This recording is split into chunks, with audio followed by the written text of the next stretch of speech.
Welcome to the Mindful Melbourne Maker podcast. My name is Kath and I'm a knitter, crocheter and all-around crafter based in Melbourne in Australia. And this is my video journal of all my making that I thought I would jump on and share with you. You can find me on Instagram as Mindful Melbourne Maker and on Ravelry as Kath S. Martin, all one word, or Kath Martin Designs. And my email and all the pattern details and everything that I'll talk about today will be down in the description box below if you need any of those details. So that will be all down there for you. So about me, I am a knitter and a crocheter and a sewist, and I dabble in a whole range of other crafty adventures, as I'm sure you do as well. So I thought I wanted to jump on here and share that as a bit of a way to keep a bit of a video journal for myself. I am not a monogamous knitter, so I always have many WIPs going. So if that's your jam, great, come join me in the chaos. If it's not, live vicariously through me and just don't stress, because I'm not stressed at all with all of my WIPs. So just enjoy.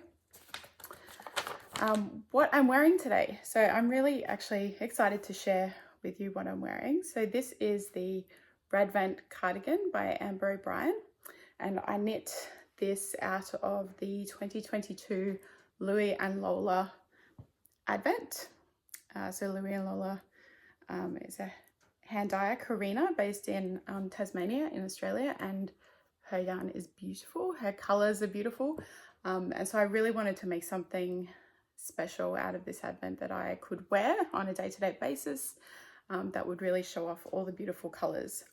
So this cardigan actually took me a little while because it is fingering weight, and I finished it in November last year, just in time, because then I received last year's Louie and Lola advent, but we'll get onto that shortly. So yeah, so there's lots of twisted rib all around the bottom hem and all around the edges, and you actually knit this from the cuff up each arm, and then you actually kitchen and stitch it down the back in the middle. So it's a great way to show off an advent if you've got lots of colors and lots of yarn that you really like, that you would like as a garment. So that's what I'm wearing. Now, because it's the first episode that I'm jumping onto, I won't go through all my finished objects forever. I just thought I'd show you a few of my recent ones, and maybe I can incorporate previous things that I've made in future episodes. So firstly, a recent finished object is my Euphorbia wrap, and this is also by Ambah O'Brien, who's an Australian designer, and this is made up in my 2023 Louie and Lola advent because her colors are spectacular. So it's absolutely massive. I have not yet taken photos of this for Instagram because I'm just not quite sure how to do it justice, because the yarn is so beautiful, the pattern is beautiful, but it's massive. But essentially it's a wrap, and so you start at one end and you increase to a particular width, which you can see there, and then you work your way through each of the days, each of the colors, until you get to the other end, and then you decrease to a point. And so the pattern actually has, I made a few adjustments to the pattern because I really wanted to use the main color, which is this gorgeous sort of speckled yarn. So I used the main color on both of the ends. So I had to do a little bit of calculation about how to get that relatively even. And then for each of the colors, I wanted to use as much of the yarn as possible because the advent was a fingering weight advent, but I held it double because this pattern is DK. So I think the pattern tells you to do a certain number of rows for each color. I kept going because I wanted to use as much of the yarn as possible, and I found that I could actually do more rows than what was in the pattern, all of the details of the changes I made to the pattern without giving away the pattern details are in my Ravelry project page. I have a project page in Ravelry for every one of my projects with details about what needles I use, what changes I made. So if you ever want to have, if you ever want those details, just jump onto my Ravelry. But yeah, so I used up almost all of each of the colors in this absolutely gorgeous wrap. But what that meant was that it's absolutely massive, which is great. Extra squishy, extra long, extra warm, but impossible to photograph. So I imagine in the depths of Melbourne winter, I will really, really enjoy having this squishiness wrapped up around me. But it's not quite cold enough right now. So, but this is the Euphorbia wrap, and it's absolutely beautiful.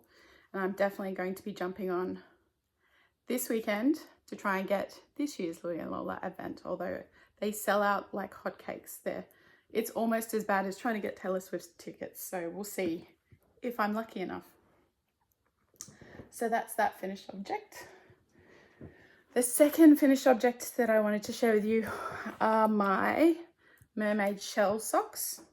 So these are a pattern by Helen Stewart, Curious Handmade, and they are from the Handmade Sock Society number 5 that was run last year, 2023. So I haven't joined one of those sock societies before, but I'm a fairly prolific sock knitter, so I thought what a great way to get a really wide range of patterns that maybe I wouldn't choose for myself, and you get 6 patterns over a course of a few months, and they were all beautiful. I knitted 5 out of the 6, so I sort of lost my steam towards the end, but I've got one last pattern sitting there that I can knit at some point when I want to. But this was the 5th pattern. And I knitted up in a sock set from Obsession Yarns. So some of you might recognize this is the sock set. It's the Enchanted sock set that was sold as part of Nitty Natty's Sock Week in 2023.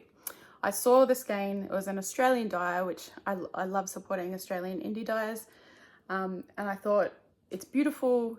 They're exactly my colors, so I jumped on and I got one of the sock sets. And then when this pattern came out, the Mermaid shell socks, I thought Enchanted sock set, pairing it up, it just was perfect. So everything's to pattern on this one,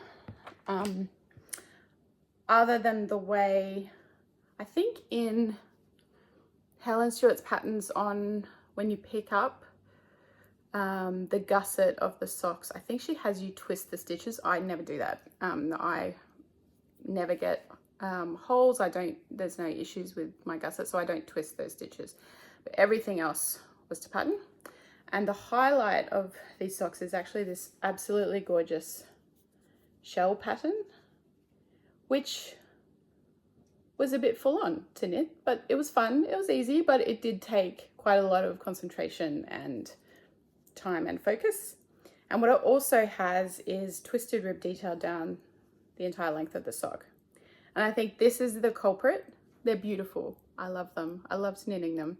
But this detail all the way down the sock meant that there was no plain vanilla knitting throughout the entire sock, which means it took me until last week, so many months, to finish these socks, which is very unusual for me. But they are gorgeous, and I'm glad that they're all finished and now I can wear them.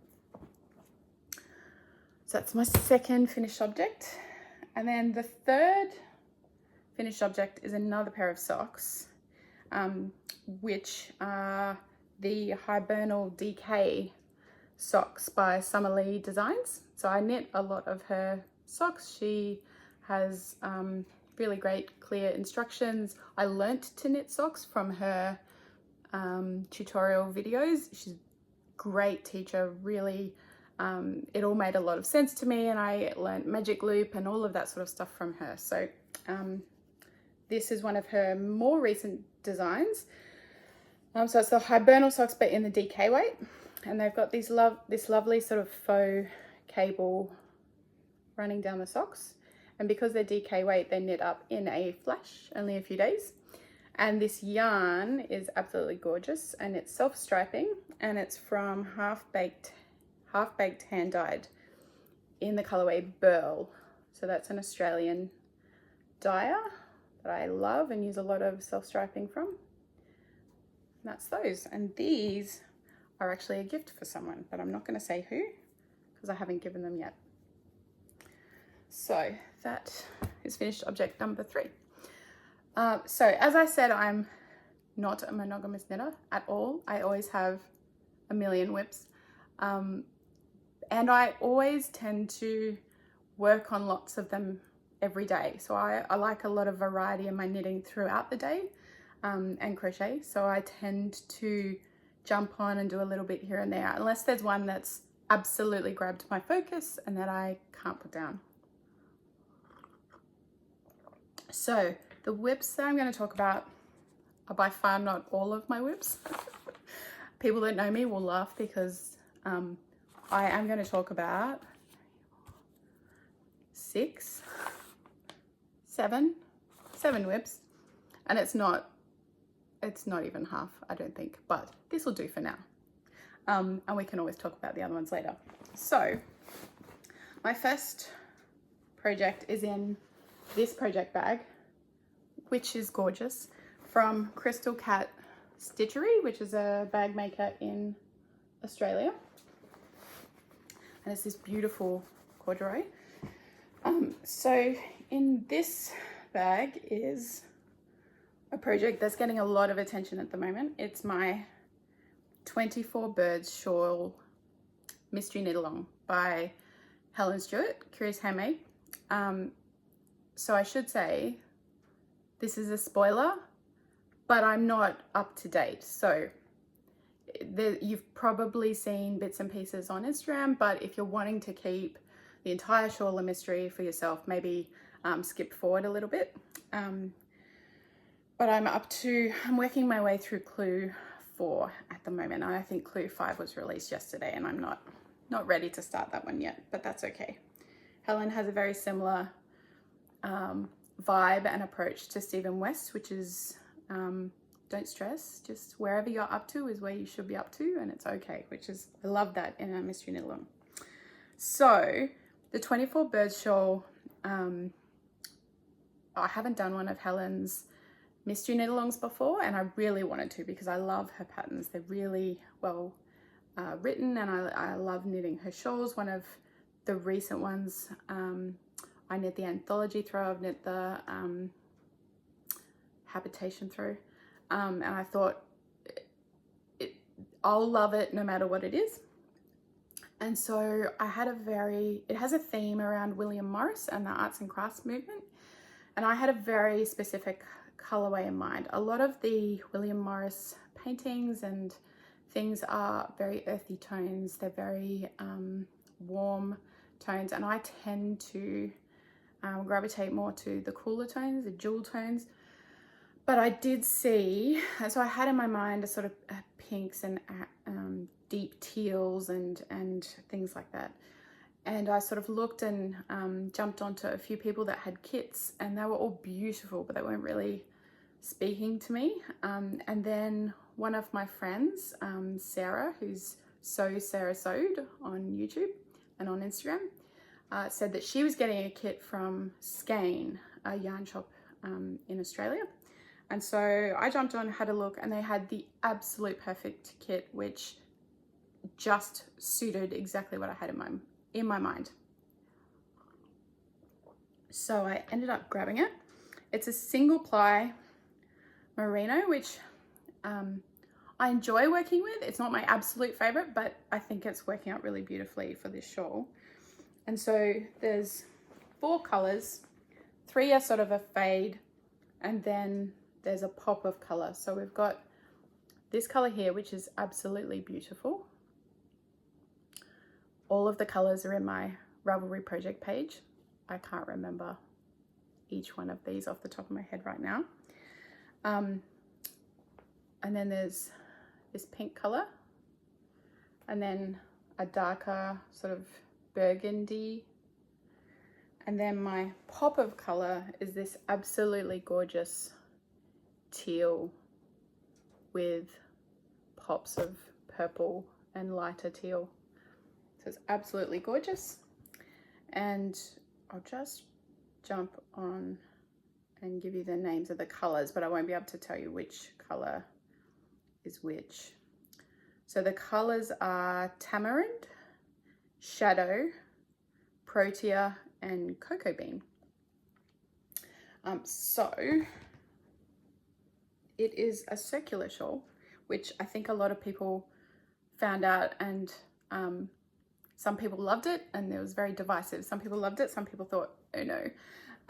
I absolutely loved knitting the anthology throw, and so I was very excited about the fact that it was circular. And it's a lot of lace, but it's really intuitive, and the instructions are really clear, and you just work through line by line and it all works out. So here's what I have so far. So you start in the middle, obviously, circular, work your way out. So we've done color 1, fading into color 2, fading into color 3, and now we're into color 4. And I think the next clue is going to see us moving back into some other colors. So it's on a obviously smaller cord because it's circular, but it's absolutely beautiful. I think I'm going to really enjoy, once I get to block it and settle that lace out, how that looks. So that's my 24 Birds MKAL. So if you're looking away, you can look back now.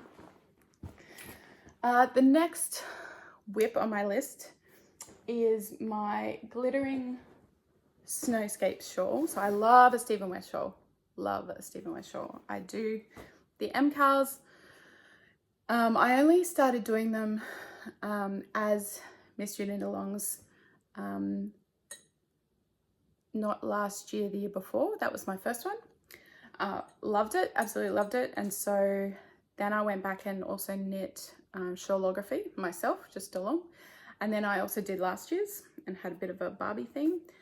And so I hadn't done one of Stephen's Hibernal knit-alongs before. And I thought, I love his shawls. It looked like a really fun shawl.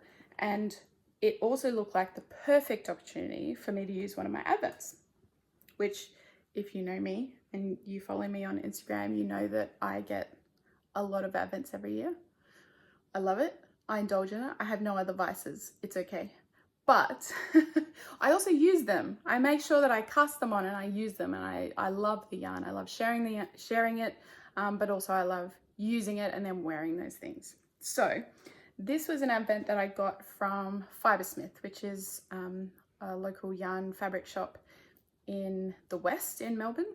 And Leslie dyes her own yarn, and they're always beautiful sort of tonal colors. She offered some advents last year, and you could choose sort of warm colors or cool colors or a mixture of both. I chose cool. And so it was sort of this beautiful range of blues and grays and teals and things.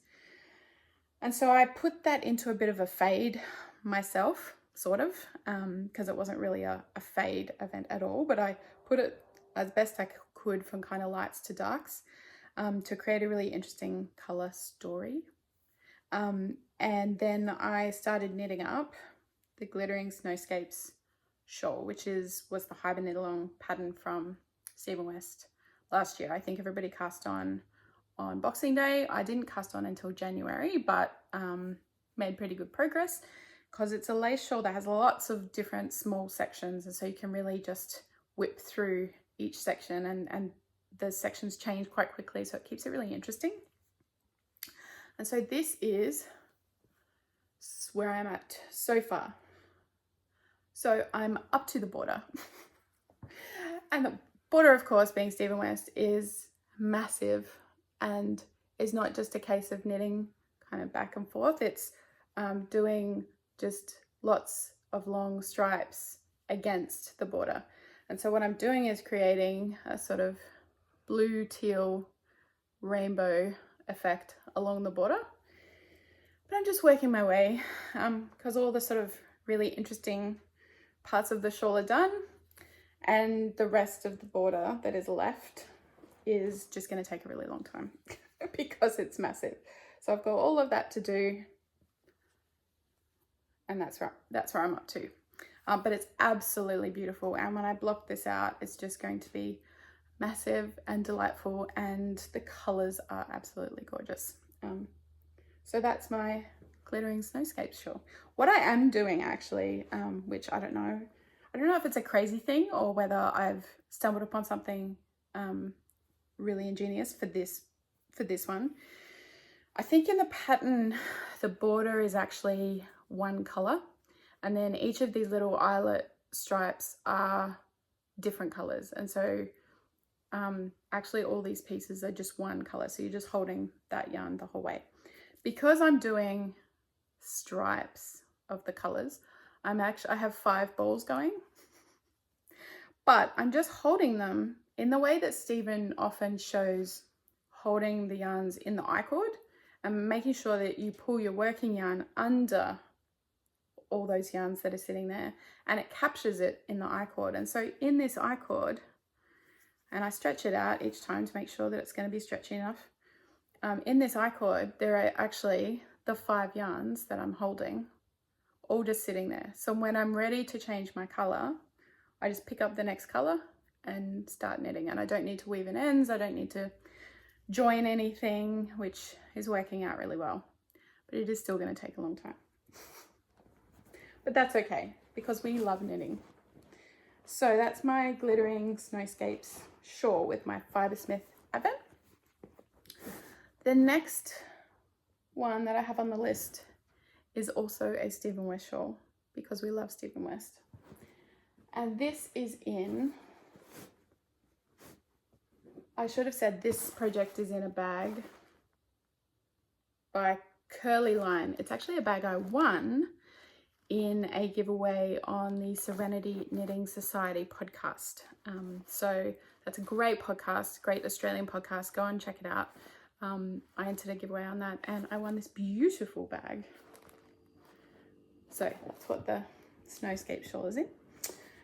This project is the Bubbles and Brioche shawl. And this is another shawl using one of my advents from last year.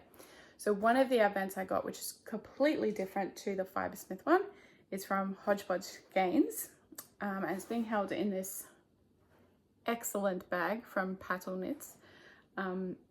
When I saw this bag, where's the label? Right here. Paddle Knits.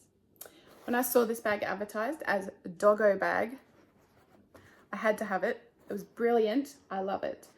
It's beautiful, beautifully constructed, quilted.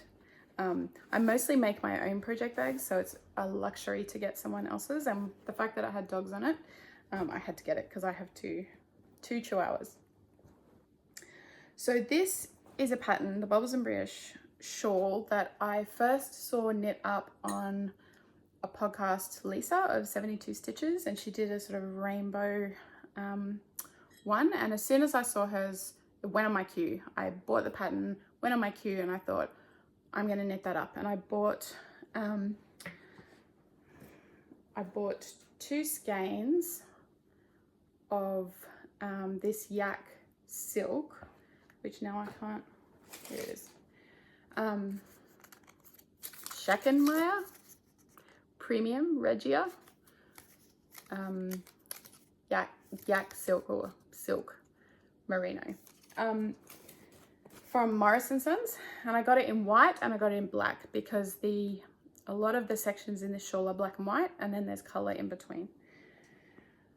But what I found, oh, here's the actual proper label. What I found when I opened the Hodgepodge Skeins Advent was that the main color was this absolutely gorgeous teal blue color. And then the rest of the colors, it was a marine themed advent. So the rest of the colors are all really bright or sort of ocean related. So they're, you know, fish and coral and things like that. And so I thought, well, those two would actually be beautiful together. Instead of black and white, doing the dark teal and white in the brioche and garter sections. And then the bubble sections could be all the colors of the Advent.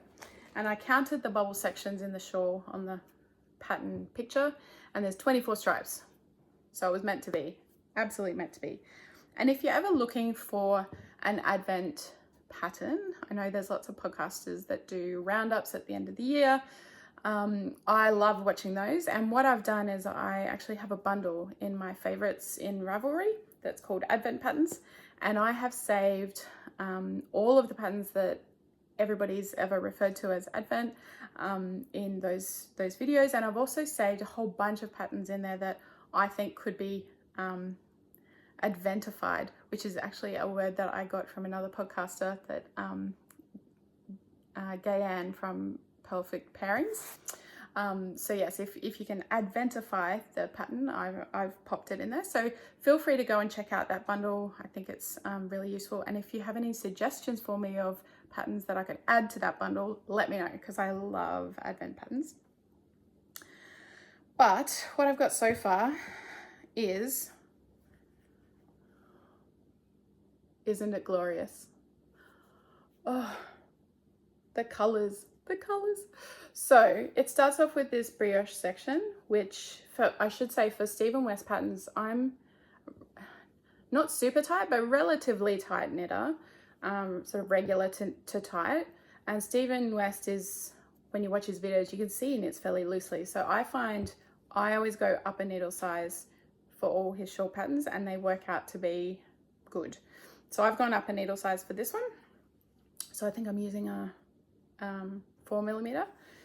You start off with this brioche section, 2-color brioche with that white color and the teal, which is beautiful.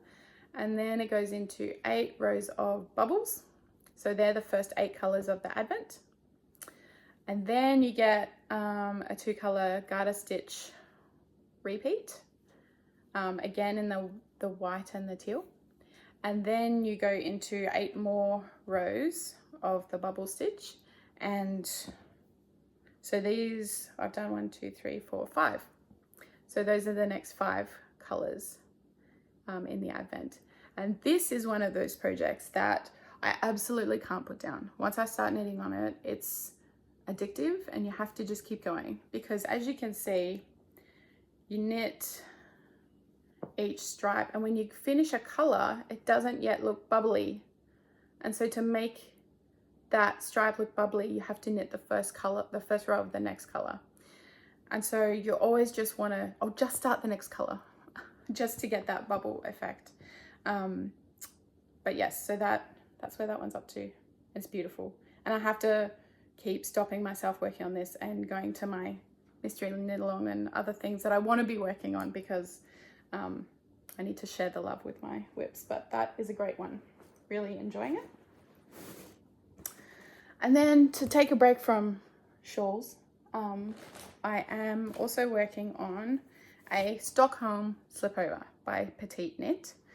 So this one I actually cast on because my mother-in-law wanted to knit one, and I thought to motivate her and motivate myself, because I had this on my list for a while but I hadn't cast it on.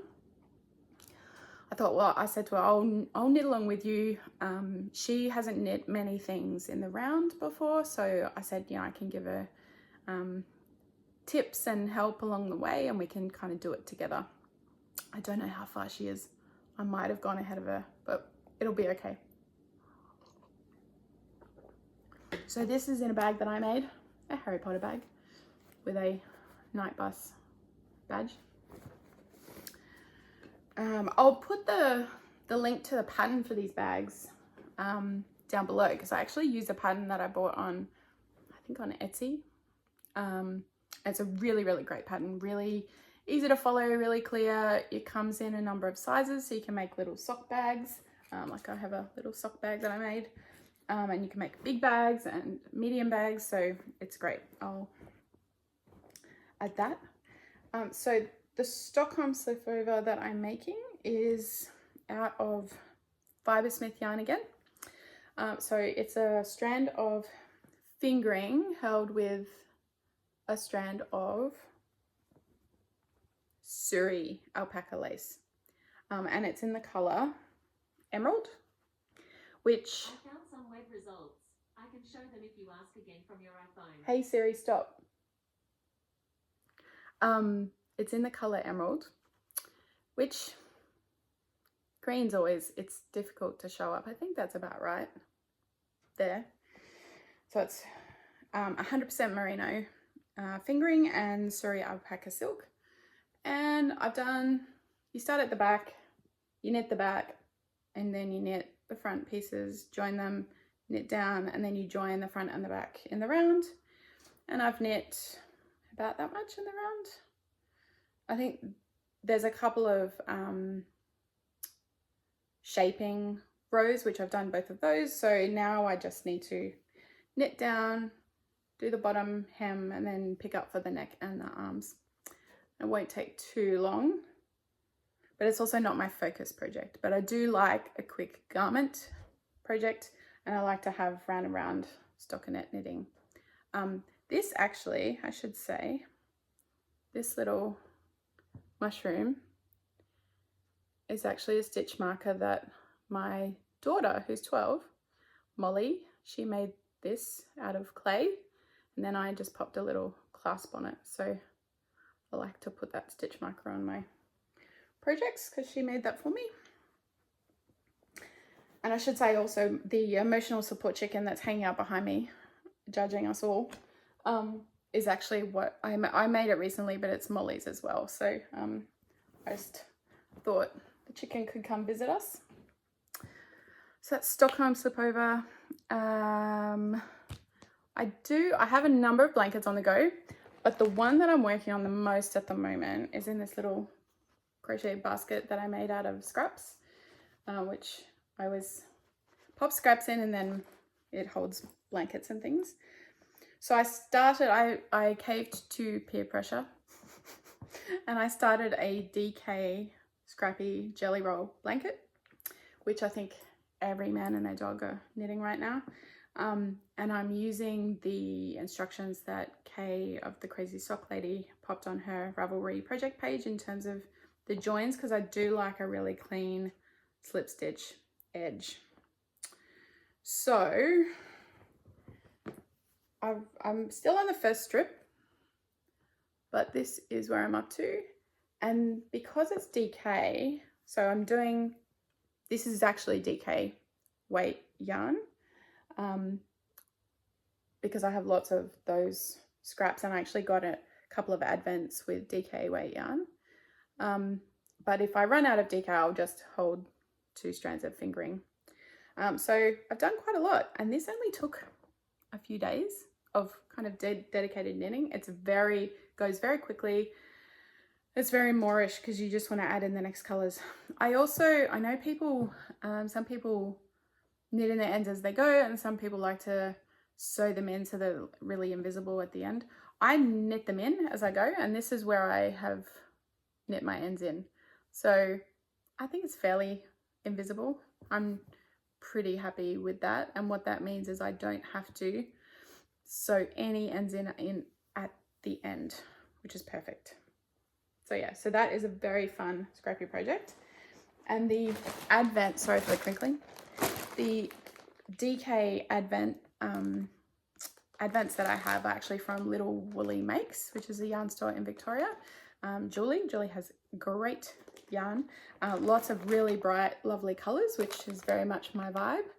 And so last year and the year before, because I was working on this blanket, which is just a granny stripe blanket, I got a DK weight advent from Julie to add into my blanket, but I have scraps. So I have two bags of scraps that will go into my DK weight jelly roll. And then when I run out of DK weight scraps, I will probably just add in fingering weight held double. So highly recommend that scrappy project. It's a lot of fun, and I always have multiple scrappy blankets on the go because who doesn't love that? So the next project I'm showing you because I want accountability. I want you to harass me to finish it. So help me out, help me out. It's in one of my favorite bags I've ever made. It's a Harry Potter bag again, but how lovely is this fabric? The colors, and it's just beautiful. And it's got denim on the bottom, so it's nice and sturdy. I think that fabric was just from Spotlight too, so very inexpensive.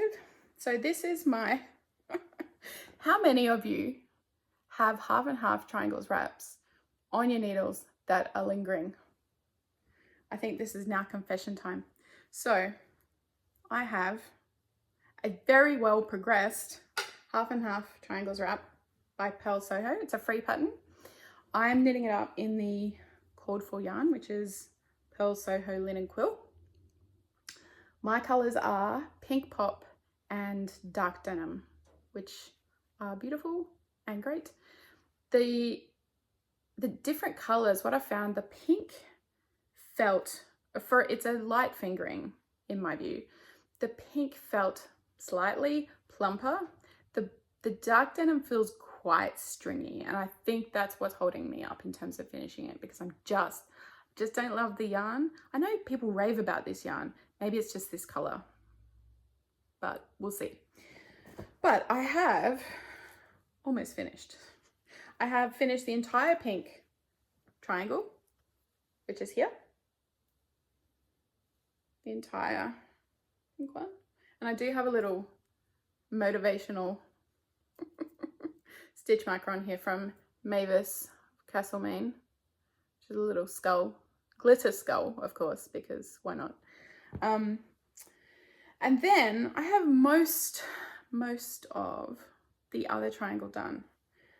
But as those of you who have knit this know, it's really these last rows that kill you. So I have that much left to do. Doesn't look like much. I think it's around 80 stitches, which is 80 rows of that in tiny, tiny, tiny yarn and tiny needles. And I even went up a needle size. So these are 3.5 millimeter, which is a US 4. And so I really want to finish this. And so I'm just trying to get in 2 rows a day where I can. And I know that if I do that, eventually it will be finished, and not before too long. But I just thought I'd show it here so that you can harass me and make sure that I finish it soon. It will be lovely when it's finished. And I'm hoping that when I wash it, the dark blue really blooms a lot so that it's less stringy. I don't know how people knit. There's people that knit like 5 or 6 of those. I don't understand. The last WIP that I thought I'd show you is actually a work in progress, but it's actually because I'm writing up a bit of a pattern. So I've actually released 2 patterns on Ravelry. They're both free. I have a full-time job. I'm very happy to kind of share the love. And so the first pattern that I released was a luxurious mohair scrunchie pattern that I whipped up for my daughter. She wears it, it's her school colors, so she wears it all the time to be extra fancy at school. And it's in Rowan Kid Silk Haze in the dark blue color, whatever that is. So that's the first pattern on Ravelry, and that one is called Molly's Mohair Scrunchie. I was obviously lacking for ideas, but that was a name that wasn't taken, so I used that. And then the second pattern I've actually just released this week, and I've called them the Melbourne Socks. So it's essentially my recipe that I use. I am a prolific sock knitter. I've knit what feels like a million socks. I've used patterns from all different designers, some free, some not. And I've really done a lot of work to figure out the way I like to knit my socks and what my numbers are and what works, what doesn't, the kind of little tips and tricks that I use along the way in terms of how to, make sure there's not holes in the heels, or how to change colors in a way that I like, and various things like that. And I just thought one of the things when I started knitting socks was I was really keen, where can I find this information all written down in one place? And so I was really keen just to have a basic sock recipe to share with everyone, to sort of say, hey, this is how I knit my basic socks. It gives tips and tricks, it gives options around your cuffs, how you want to do your cuffs. There's a number of different options in there. There's hints around leg lengths, and there's a couple of different heel options. There's an afterthought heel and a heel flap and gusset. There's also tips around foot length and how to measure your feet. There's, you know, toe and afterthought heel instructions, and there's lots of tips and tricks and references in there. So there's a link to the site that has all the standard measurements for feet, so it's all in the one place. You don't need to sort of go off other places to find things. And that's a free pattern, so I've popped that on Ravelry, so you'll find it on there. It's called Melbourne Socks. I've called it that because Melbourne is my home base, and this sock recipe is the home base of my socks. That's where I start. When I'm knitting vanilla socks, I use this and I kind of go from there. So I just thought I'd bring some examples. They're all crinkled because they're worn, but here's an example of one of my vanilla socks that I knit up using my recipe with an afterthought heel. So this is a Freckled Whimsy Advent skein. Absolutely love her Advent skeins, and I've just bought the one for this year, so I'm very excited about that. So that's I think this was last year's Advent skein because it has the brown mini skein contrast. And then I also have an example. These are a little bit older, and so the heel is nicely felted, but these were just some basic vanilla socks that I knit up, but with the heel flap and gusset. And so you can see I've used the heel flap and gusset for 4 stripes, and it doesn't create too much of an interruption with the striping pattern, I find, if you use a contrast color on the heel. And this yarn, don't know if you can still get it, it's from Stripey Cat Yarns in the UK, and it's the Luna Lovegood colorway. How pretty is it? So, and I think the other one I brought, same recipe, Melbourne Socks with afterthought heel, and this is the Freckled Whimsy Advent skein from 2022. Oh, it's so pretty. I love this one. So I wear these all the time. They're really comfortable. And with my, you'll find in the recipe pattern, so my preference is generally heel flap and gusset. It fits my foot better.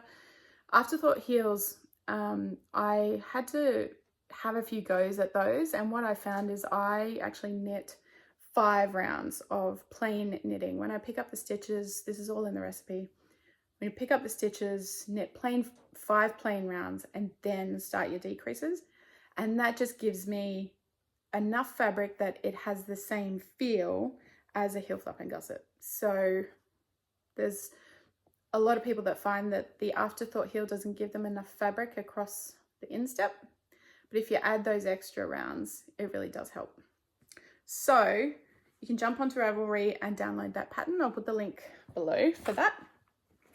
And this last project, which is in my Harry Potter bag with Luna badge that I made, I thought, well, it's useful to have sock recipe for fingering weight yarn. Why don't I do one as well for DK weight? So for thicker socks, cozier socks. And what I found, there's a level of consistency in fingering weight sock patterns. The numbers are almost always the same. You can find consistency across different designers and things in the way that they approach fingering weight socks. DK weight socks are quite different. So there's a lot of free patterns. There's a lot of paid for patterns. I have a lot of them and I've knit a lot of them. I looked at probably 10 different patterns. They all have different numbers. They have different gauges, they have different numbers. And so for me, this one was actually, I had to start from scratch. So this yarn is gorgeous. It is half baked hand dyed in the color Kirsty, and I'm knitting this for my son, and he picked out this colorway. And I had to cast this on 3 times because I used, for his foot, I thought I'll need to knit a large size. So I cast on 3 different cast on numbers, and I just had to keep going down because the gauge in very popular patterns that are out there, the numbers that are given for my gauge, the sock was absolutely massive. It just didn't fit him at all. And so I thought, well, that was when I sort of thought, oh, maybe I should put together a bit of a recipe of what my numbers are for my gauge, put the same sort of thing in terms of options around heels, all of that sort of thing. So I also did a bit of a deep dive into the different heel types. So I've knit French heels, Dutch heels, the different heel flaps. I've knit slip stitch heels, eye of partridge heels, garter stitch heels. And so I just wanted to bring all that information together into one place for DK weight socks. And what I also want to include in this recipe is not only for DK weight yarn, which is what this is, but also to make sure that my gauge and the pattern works for 2 strands of fingering held double and for a strand of fingering held with a strand of silk mohair, which I've made a few socks with mohair like that, and they're absolutely beautiful. So I want to make sure that my gauge for those 3 types of things works always the same so that the pattern works for all of those. And then I will write that up and I'll get it tech edited by my lovely tech editor, Gayan. And then I'll pop that out as well. So that'll be something that I'm working on and hopefully will come out soon. So that's all the WIPs I was going to share with you today. I'm sure there'll be more to come in future episodes. What am I going to be focusing on? I will be working on finishing a bunch of my WIPs so that I can work on other things as well.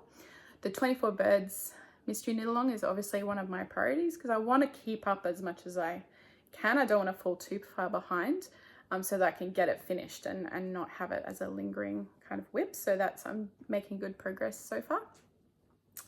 And I also signed up for, because I do this, I signed up for another mystery knit along, but it's the Gnome mystery knit along by Sarah Shearer. I forget the name of it, but I think the first pattern came out today. It was, I think the date on it, the release date was actually yesterday, but in Australia, because we're so far ahead of everyone in terms of date, it's actually I think it came out today. So I'll have a look at that. And the reason I signed up for that, I've knit one of her gnome patterns before. It's absolutely beautiful. They're so much fun. It was really easy to do. It was my first one, but it's really quick and satisfying and uses up little scraps and things like that. So I thought this one is a mystery knit along, but they said it's for self-striping sock yarn, which I have a lot of in terms of my leftovers and things, which I thought is perfect. So I'm gonna go and pick out some scraps of my self-striping to cast on the gnome MKAL. Let me find the name for you so that you can go find it too if you want to. They're always really cool names. They have puns in them, which I love. Gnome news is good news. Fabulous. So that's what I'll be casting on next and working on, and I'll just work my way through all my WIPs. So I'd love to hear from you if you actually watch this and enjoy it. Spread the love. It costs you nothing. Give me a thumbs up. It'll make me feel good. If you feel like subscribing, perhaps I'll put out more episodes hopefully, and then you'll get notified. And comment, let me know who you are, where you're from, what you're working on at the moment. I'd really love to be inspired and add to my extremely long queue in Ravelry for future projects. So thank you for joining me. I've really enjoyed doing this, and I hope to speak to you all again soon. Bye.